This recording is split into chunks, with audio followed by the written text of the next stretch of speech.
kondisi perekonomian yang saya rasa tidak kunjung membaik sih, karena mungkin di luar sana laporannya bahwa ekonomi kita tumbuh, tapi saya merasa bahwa ekonomi kita sepertinya kok yang di bawah ini agak kesulitan, ditambah lagi perang Rusia Ukraina ya, sehingga ini sangat mengkhawatirkan jika sampai terjadi perang besar dan kita harus survive.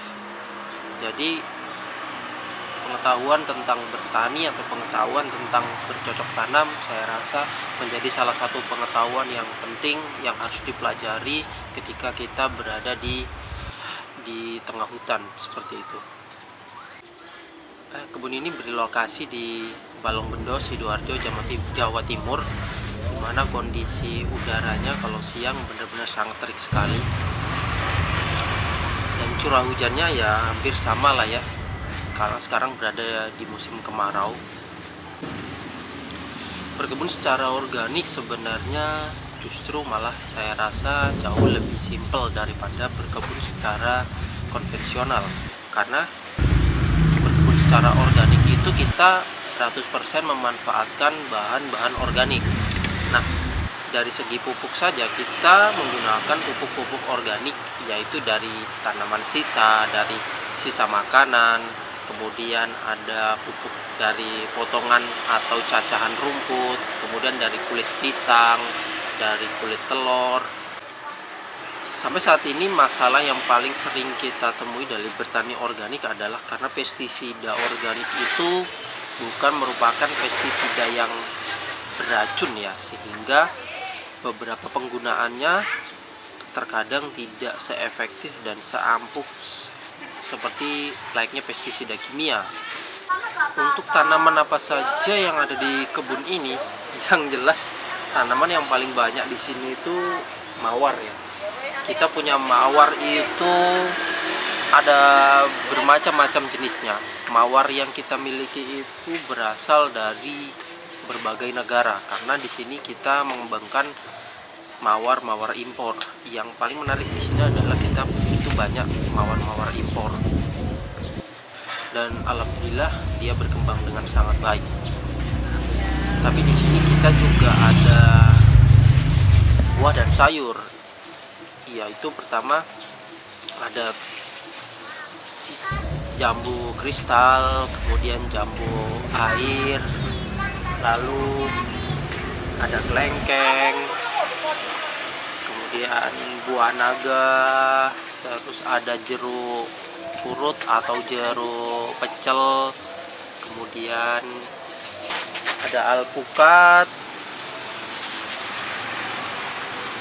lalu ada juga kemangi, terus ada buncis. Beberapa saat yang lalu juga ada kacang panjang sih, tapi sudah mati. Lalu ini juga ada hasil sisa panen kapan lalu, ini labu. Biasanya ada di Yogyakarta, di Dieng sih biasanya yang membudidayakan ini. Lalu ada Lombok, ada cabai keriting, ada cabai rawit, lalu pisang juga kita punya beberapa banyak pisang yang baru saya tanam itu ada pisang raja. Lalu yang sudah lama saya ada pisang Cavendish, ada juga tanaman kangkung, dan yang sudah beberapa kali panen itu tanaman terong lumayan ya, alhamdulillah beberapa kali panen sudah lumayan banyak, mungkin lebih kalau 10 kilo.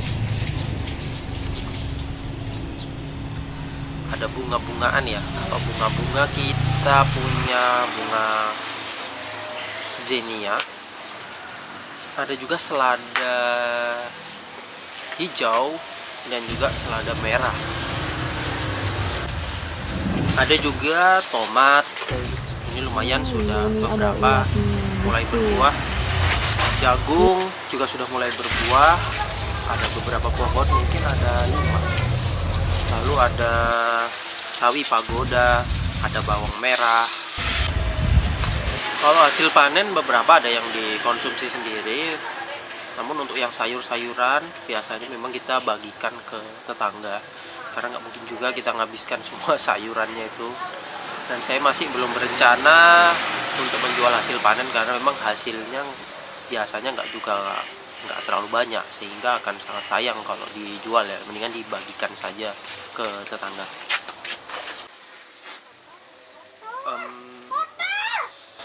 Sebenarnya bertani organik itu tidak perlu takut ya teman-teman. Bertani organik itu tidak terlalu sulit kok, karena gini, pupuknya kita bisa dapatkan pupuk secara organik, pupuk-pupuk organik yang kita buat sendiri. Dan kemudian untuk pestisidanya juga pestisida organik itu bisa kok kita buat sendiri. Teman-teman bisa belajar dari Mr. Cho dari Jadam. Itu salah satu ilmu pengetahuan yang saya pelajari. Saya beli bukunya, saya pelajari, ternyata bertani tidaklah sesulit itu.